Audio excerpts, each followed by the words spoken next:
असलामुअलैकुम, मेरा नाम फ़हीम बख्श है। तुसी वेख रहे हो यूट्यूब चैनल मेरे अपने नाम तो। उम्मीद है सब ठीक ठाक हो सन। अल्लाह पाक सारे ने अपनी जुबानी रखे। और अज का जोड़ा असी वीडियो बना रहे हैं ये यूट्यूब के हवाले नाल तुहानू अपडेट दे रहे हैं। ठीक है ना, यूट्यूब की नवी पॉलिसी आ गई है। ठीक है, जोड़ा अगे असी क्रोम ब्राउज़र के अंदर जाके अपना वाई टाइम चेक करते असे वाई टी स्टूडियो से जाके ना, Chrome browser Y T studio, लेकिन हुण वो नहीं हो रहा। उसकी वजह ये बन गई है क्योंकि यूट्यूब नवी अपडेट एक दे दी। ठीक है ना, यूट्यूब की जी अपडेट है वो भी मैं थोड़ा शेयर करेना कि क्या अपडेट है। सारे तो पहले मैं तुम्हें विखा देना। ये तुम वेख सकते हो कि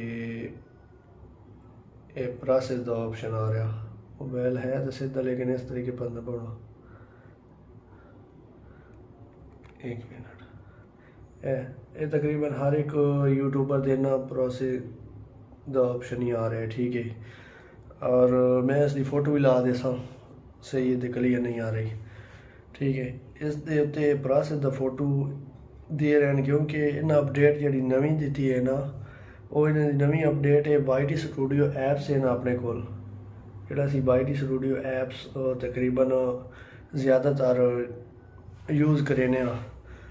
और इस दे अंदर उन्हें अपडेट दे दी है नवी कि मोनेटाइजेशन भी इसी जगह तो आन हो सी, सारा कुछ इसी जगह तो मिल सी। ठीक है ना, सन क्रोम ब्राउज़र के उत्ते जाने की कोई ज़रूरत नहीं है।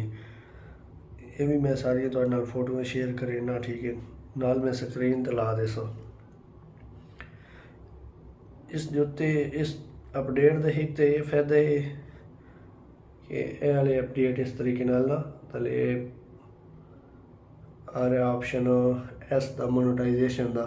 जिस तरीके अपने को पहले मोनेटाइजेशन का ऑप्शन होंगे आ रहा है, ये मैं नाल फोटो ला देना। सही है, और उस तो बाद जी एक होर यूट्यूब की नवी पॉलिसी है कि हुण मोनेटाइजेशन वाला भी पेज सारा मोनेटाइजेशन भी असी अपनी इस वाई टी स्टूडियो जो करनी। ठीक है, और की आना सही है ना। और ये वाली नवी पॉलिसी आई है जिन्हों के चैनल मोनेटाइजेशन होए ना उन्होंने तकरीबन ईमेल जी भी नवा एक अपडेट आवे ना नाल मिलता रहता है। सही है, वो भी मैं तुहाडे नाल शेयर करेना कि मैंने केड़ा अपडेट मिले। मैंने अपडेट ये मिले कि यूट्यूब की नवी पॉलिसी है और यह पॉलिसी है इस तरीके नाल चेंज हो रही है। और मोनेटाइजेशन वाला ऑप्शन जो वाई टी स्टूडियो के अंदर ओपन हो सी, वाई टी स्टूडियो ऐप्स के अंदर पहले असी क्रोम ब्राउज़र तो जाके चेक करेंगे हुण उस जगह तो नहीं होना। हर एक चैनल के उत्ते फिलहाल इस टाइम प्रोसेस का ऑप्शन जोड़ा वो आ रहा है। अगर मजीद भी किसी ने कोई समझ नहीं आ रही तो वो तुसी मैनू कमेंट पूछ सकते हो। इंशाल्लाह मिलती एक नवी वीडियो के नाल, तब तक के लिए इजाज़त। अल्लाह ने के बाद।